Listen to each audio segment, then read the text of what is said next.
नमस्कार, स्वागत है आप सभी का एनडीटीवी के महाकुंभ संवाद में। प्रयागराज की पावन धरती पर जहां त्रिवेणी के संगम में समाई है भक्ति, शक्ति और संस्कृति, इस अद्भुत समागम में आस्था के सागर में महाकुंभ अपनी भव्यता, रहस्य और दिव्यता से पूरी दुनिया को आकर्षित करता रहा है। सदियों पुरानी परंपराओं और आध्यात्मिक ऊर्जा से ओतप्रोत ये महाआयोजन, ये महापर्व मानव इतिहास के सबसे बड़े समागम में से एक है। देश विदेश से लाखों श्रद्धालु, साधु संत और पर्यटक यहाँ एकत्र होते हैं, मोक्ष की तलाश में, संस्कृति की अनुभूति के लिए और भव्यता के साक्षी बनने के लिए। विशालतम आयोजन, अविश्वसनीय व्यवस्था और अनगिनत धार्मिक अनुष्ठान, यही है महाकुंभ, जो न केवल भारत की बल्कि संपूर्ण मानवता की धरोहर है। महाकुंभ सिर्फ एक धार्मिक उत्सव नहीं, बल्कि ये आयोजन हमारी परंपराओं, प्रबंधन कौशल और आधुनिक तकनीक के समन्वय का भी प्रतीक है। इस बार तकनीक का उपयोग जैसे रियल टाइम डेटा मॉनिटरिंग, आपातकालीन प्रतिक्रिया तंत्र और डिजिटल प्लेटफॉर्म ने न केवल आयोजन को बेहतर बनाया है, बल्कि श्रद्धालुओं की सुरक्षा और सुविधा को भी सुनिश्चित किया है। आइए इस आध्यात्मिक, सांस्कृतिक और भव्य आयोजन की अनुभव यात्रा पर आप सभी को हम आज साथ ले चले, क्योंकि यही है एनडीटीवी के महाकुंभ संवाद का उद्देश्य, जो उत्तर प्रदेश सरकार के पूर्ण सहयोग के बगैर मुमकिन नहीं था। हम इस सहयोग के लिए उत्तर प्रदेश सरकार का आभार व्यक्त करते हैं। तब चलिए निकलते हैं महाकुंभ की यात्रा पर। सबसे पहले संगम, हम शुरुआत करेंगे संगम से। संगम यानी गंगा, यमुना और अदृश्य सरस्वती के मिलन का स्थान, वो स्थान जहां से गंगा आगे बढ़ती है। ऐसे में उस गंगा की कहानी जानना भी जरूरी हो जाता है, जिस गंगा को हम नदी नहीं बल्कि जीवन दायिनी कहते हैं। गंगा ज्ञान है, गंगा प्रेम है, गंगा भक्ति है, तो गंगा मुक्ति भी है। गंगा की ये दास्तां सुनाने के लिए हमारे साथ देश ही नहीं बल्कि दुनिया भर में किस्सा गोई के लिए मशहूर हिमांशु वाजपेयी और प्रज्ञा शर्मा इस वक्त हमारे साथ हैं। स्वागत है आप दोनों का। हिमांशु और प्रज्ञा, ये मंच अब आपका हुआ। बहुत आभार। कुंभ संस्कृतियों का संगम है, परंपरा की थाती है, सभ्यता का प्रतीक है और हमारी चेतना का आधार है। और कुंभ जब प्रयागराज में हो तो हमारा ख्याल गंगा की तरफ जाता है।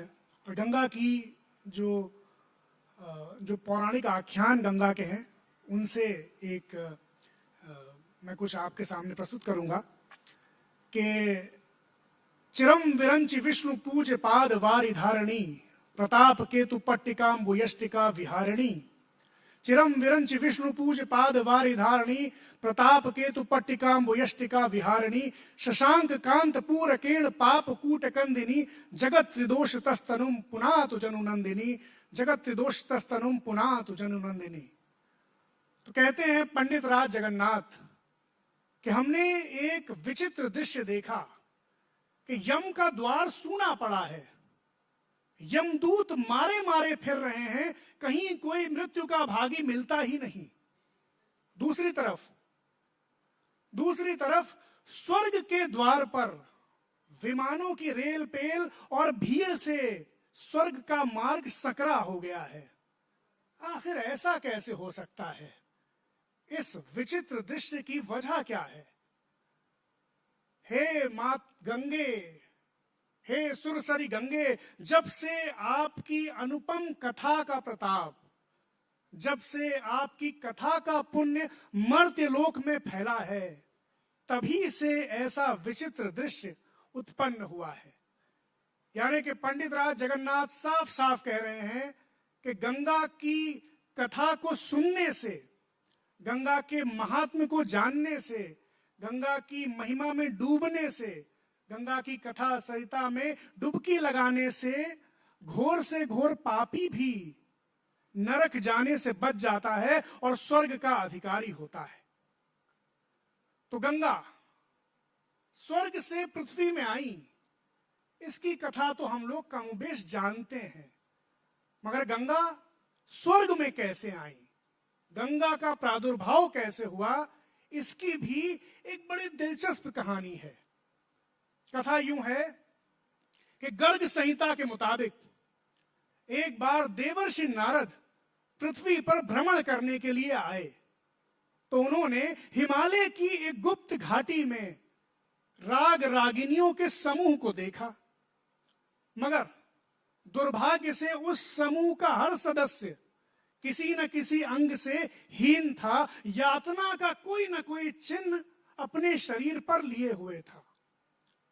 नारद जी ने पता किया तो पता यह चला कि ये सब राग रागिनियों की जानें हैं, उनकी आत्माएं हैं, और जो पृथ्वी पर पीढ़ी दर पीढ़ी संगीतकार लोग इन्हें गलत तरीके से बिगाड़ बिगाड़ कर गाते आ रहे हैं, तो उसके फलस्वरूप इन राग रागिनियों का स्वरूप विकृत हो गया है, इनके सौंदर्य को चोट पहुंची है, ये आहत हो गए हैं। पता ये भी चला कि अब ये राग रागिनियां तभी अपने मूल स्वरूप में वापस आ सकती हैं जब कोई पूर्ण संगीतकार इन्हें बिल्कुल शुद्ध रूप में अदा कर दे। पूर्ण संगीतकार पृथ्वी पर तो कोई है नहीं, पृथ्वी पर तो यही बदोबदी टाइप के गाने वाले हैं। तो नारद जी ने समझा ये कि पूर्ण संगीतकार तो सृष्टि में एक ही हैं, महादेव भोलेनाथ। तो नारद जी पहुंचे शंकर भगवान की शरण में, उनसे प्रार्थना की। तो शंकर भगवान तो आशुतोष हैं, जल्दी प्रसन्न होने वाले। शंकर भगवान मान गए, मगर एक शर्त लगा दी। शिव जी ने शर्त यह लगाई कि वो तभी गाएंगे जब उनकी सभा में कम से कम एक पूर्ण श्रोता जरूर मौजूद हो। पूर्ण श्रोता ये तो पहले से भी कठिन शर्त है, श्रोता तो हमारे आपके जैसे हैं पृथ्वी पर। नारद जी ने विष्णु जी और ब्रह्मा जी को मनाया शिव भगवान की गायन सभा का श्रोता बनने के लिए। अब जब भोलेनाथ ने गाना शुरू किया तो उनके गायन का शब्दों में बखान ही कैसा। भोलेनाथ ने ऐसा गाया कि विष्णु जी उनके गायन को सुनकर द्रवीभूत हो गए, पूर्णतया निमग्न हो गए, सर्वथा तल्लीन हो गए और द्रवीभूत हुए। तो उनके दिव्य जल स्वरूप को ब्रह्मा जी ने उसी वक्त अपने कमंडल में भर लिया और देवलोक में प्रवाहित कर दिया। देवलोक में प्रवाहित यही दिव्य जलधार गंगा कहलाई। तो ये थी कथा गंगा के स्वर्ग में आने की। और अब वो कथा कि जिसको हम सब ऊपर से तो जानते हैं, मगर ऊपर से जानने में उस कथा के पीछे का जो श्रम है, जो तपस्या है, जो भाव है, जो रियाजत है, हम उसे बिसरा देते हैं। तो सुनिए कि गंगा स्वर्ग से पृथ्वी पर कैसे आई। तो वाल्मीकि रामायण के अनुसार अयोध्या के सूर्यवंशी राजा सगर, उनके 60,000 पुत्र थे। और जब सगर ने अश्वमेध यज्ञ ठाना तो अश्व को तलाश करते करते सगर के 60,000 पुत्रों ने पृथ्वी पर ऐसी घोर अराजकता फैलाई कि कपिल मुनि के श्राप से वो सब के सब भस्म हो गए। अब जब पुत्र बहुत वक्त तक लौटे नहीं तो सगर ने अपने पोते अंशुमन को उनकी तलाश करने के लिए भेजा। अंशुमन कपिल मुनि के आश्रम के पास पहुंचा तो उसे राख का एक बहुत बड़ा ढेर नजर आया। ऊपर उड़ते गरुड़ ने अंशुमन को बताया कि उसके चाचा लोगों ने पृथ्वी पर ऐसी अराजकता फैलाई है कि कपिल मुनि के श्राप से वो सब भस्म हो गए हैं। अंशुमन वहीं बैठकर विलाप करने लगा और किसी जल राशि की तलाश करने लगा ताकि चाचा लोगों की इस राख को उस जल राशि में प्रवाहित करके उनकी मुक्ति कर सके। गरुड़ ने उसे बताया कि इन लोगों ने ऐसी अराजकता फैलाई है कि पृथ्वी के किसी जल से इनकी मुक्ति संभव नहीं। ऐसी अराजकता के बाद, इतने घोर पाप करने के बाद तो सिर्फ सुरसरी गंगा है जिनका जल इन्हें मुक्त कर सकता है। मगर गंगा स्वर्ग की नदी है, देवलोक की नदी हैं, उन्हें पृथ्वी से काम ही क्या। अब अंशुमन निराश हो गए और अश्वमेध यज्ञ के उस अश्व को लेकर सगर के पास गए, पूरा माजरा कहा। तो सगर ने अश्वमेध यज्ञ पूरा किया और जाकर तपस्या की, मगर कामयाब नहीं हुए। सगर के बाद अंशुमन ने तपस्या की, गंगा को स्वर्ग से पृथ्वी पर लाने की, कामयाब नहीं हुए। अंशुमन के बाद राजा दिलीप ने तपस्या की गंगा को पृथ्वी पर लाने के लिए, वो भी नाकाम रहे। दिलीप के बाद राजा भगीरथ, उन्होंने घोर तप किया, भीषण तपस्या, और आखिरकार अपने तप के माध्यम से वो ब्रह्मा जी को प्रसन्न करने में सक्षम हुए। ब्रह्मा जी आए, उन्होंने भगीरथ से कहा कि भाई मैं गंगा को पृथ्वी पर आने का आदेश तो दे दूंगा, मगर गंगा स्वर्ग की नदी है, इतना वेग है उनमें कि पृथ्वी से गंगा संभाली नहीं जाएंगी। तो जाओ, पहले जाकर शिव को प्रसन्न करो कि वो गंगा को अपने मस्तक पर धारण करें। अब भगीरथ फिर से शिव जी के पास पहुंचे, एक बार फिर तप किया, भीषण तप किया, और इस बार शिव जी को प्रसन्न किया। शिव जी गंगा को अपने मस्तक पर धारण करने के लिए राजी हो गए, मगर गंगा स्वर्ग की नदी है, वेग है उनमें, मद है। उन्होंने सोचा कि मैं पृथ्वी पर उतरूंगी तो मैं पृथ्वी को बहा ले जाऊंगी। शिव जी उनका ये इरादा भांप गए। अब जो गंगा स्वर्ग से शिव के मस्तक पर उतरी तो शिव ने अपनी जटाओं में गंगा को कैद कर लिया। गंगा ने बहुत प्रयास किया मगर मुक्त नहीं हो पाई। 1 साल तक शिव ने गंगा को इसी तरह कैद रखा। अब वापस भगीरथ ने शिव को प्रसन्न करने का तप शुरू किया, उन्हें मनाया और उनसे प्रार्थना की कि प्रभु गंगा को मुक्त कर दे ताकि पृथ्वी वासियों का उद्धार हो सके और हमारे पुरखे मुक्ति पा सकें। शिव जी ने गंगा को मुक्त किया।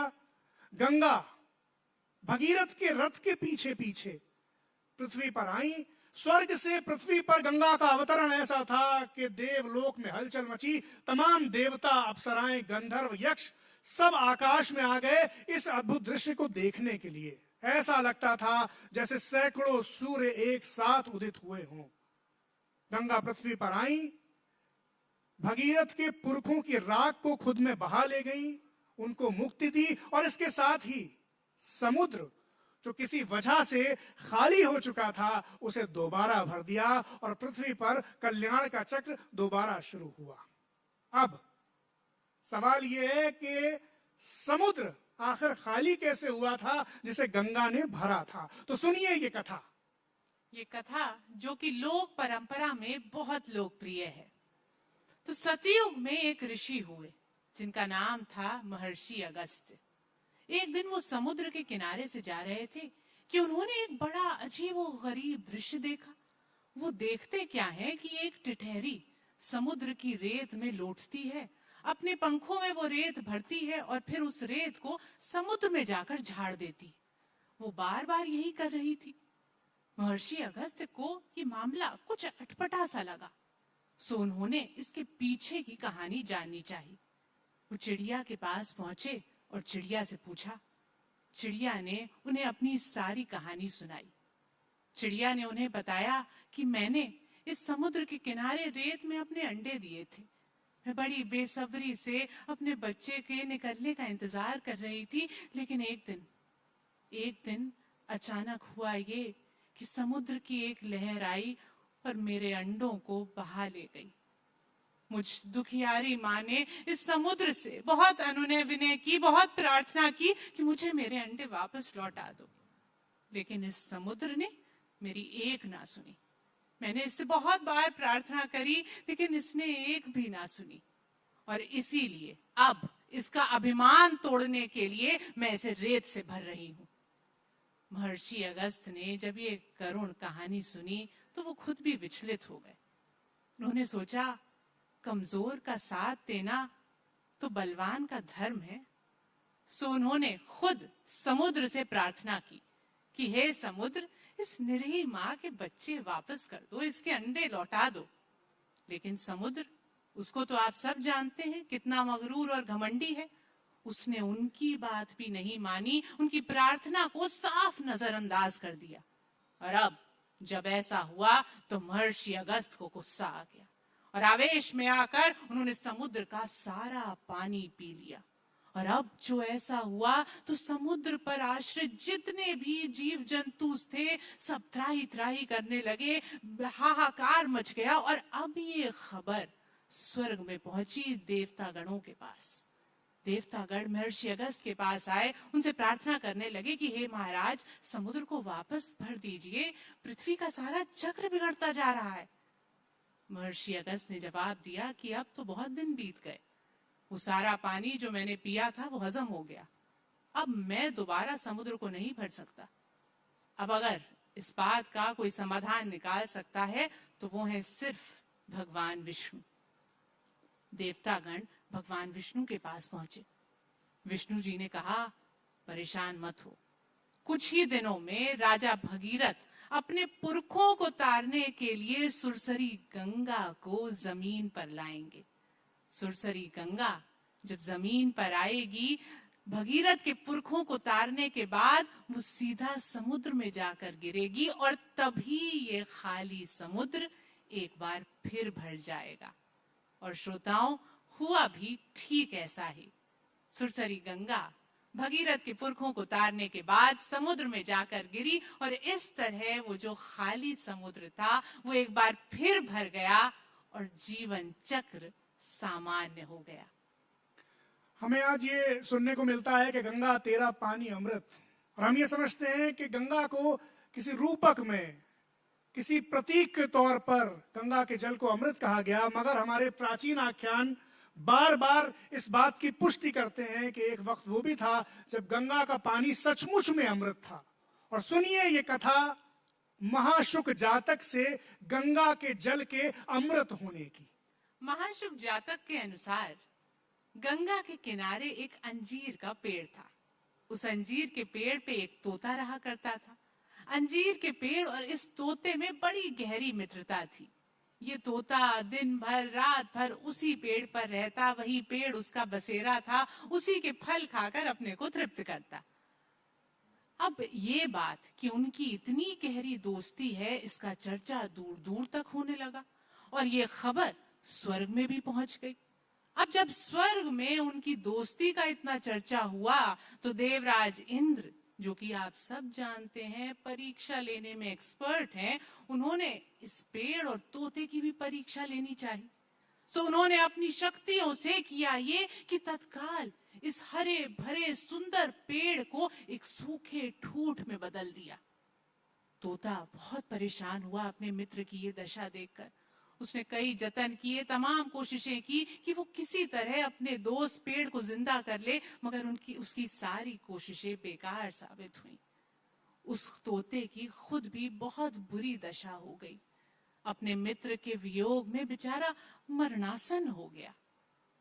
इंद्र ने जब ये देखा कि ये तोता तो सचमुच इस पेड़ से गहरी मित्रता करता है, उसने जब इस तोते और पेड़ की दोस्ती में निष्ठा देखी तो वो पृथ्वी पर प्रकट हुए और इस मरते हुए तोते से कहा, तुम्हें जो वरदान मांगना है मांग लो, जो तुम चाहते हो वो सब पूरा होगा। तोता भला और क्या चाहता था, उसने इंद्र से बस इतना ही कहा, प्रभु मेरे दोस्त को वापस जिंदा कर दीजिए, उसे ठीक कर दीजिए।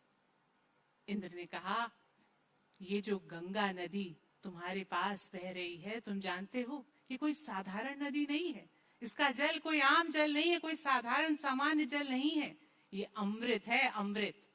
उन्होंने अपनी अंजलि में गंगा जल भरा और उस सूखे ठूठ को सूखे पेड़ पर छिड़क दिया और गंगा के जल का प्रभाव ऐसा था, उस दिव्य जल का प्रभाव ऐसा था कि वो सूखा ठूठ, वो सूखा पेड़ फिर से हरा भरा हो गया, समृद्ध हो गया और तोता और पेड़ उस दिन के बाद से फिर से खुशी खुशी प्रसन्नता पूर्वक रहने लगे।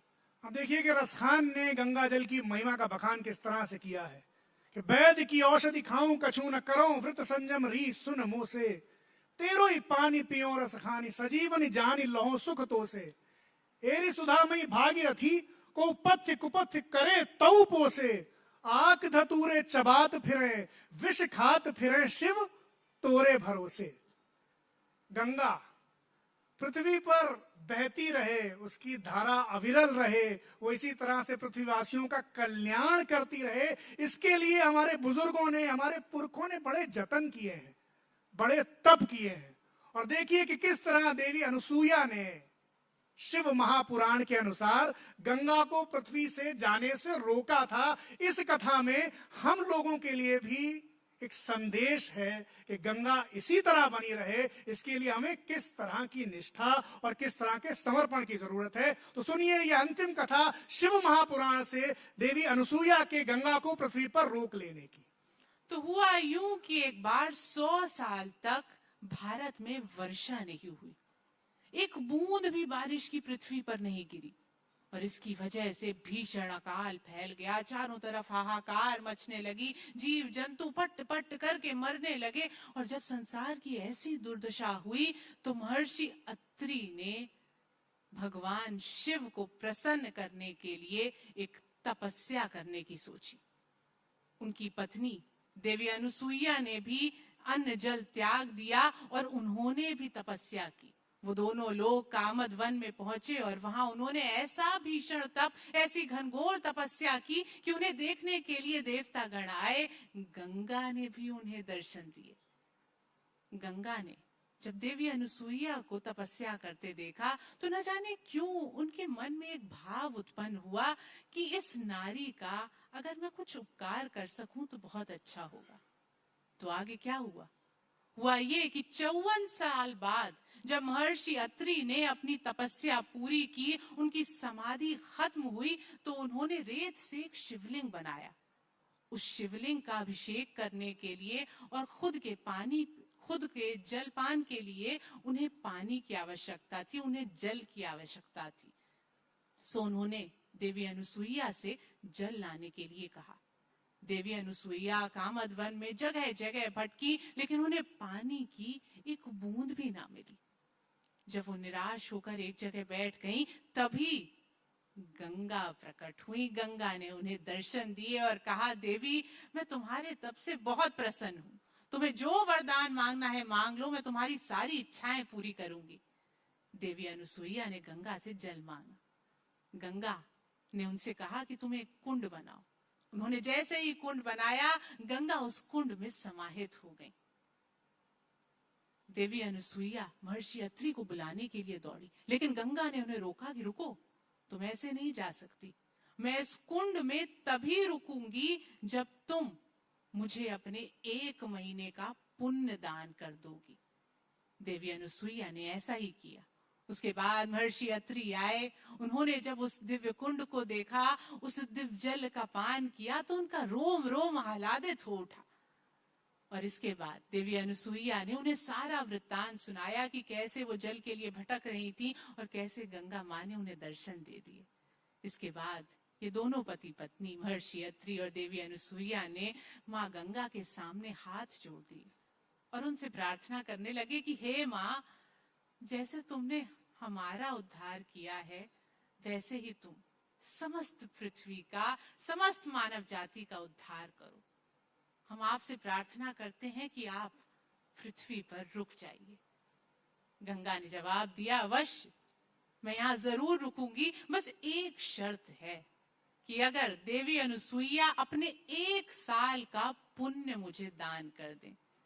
देवी अनुसूया ने ये सुना तो बोली, माँ 1 साल का क्या, मैं तो अपने सारे जीवन का पुण्य दान करने के लिए तैयार हूँ, बस आप पृथ्वी पर रुक जाइए। और उन्होंने ऐसा ही किया, अपना पुण्य दान कर दिया और हमारे आपके कल्याण के लिए गंगा को पृथ्वी पर हमेशा के लिए रोक लिया।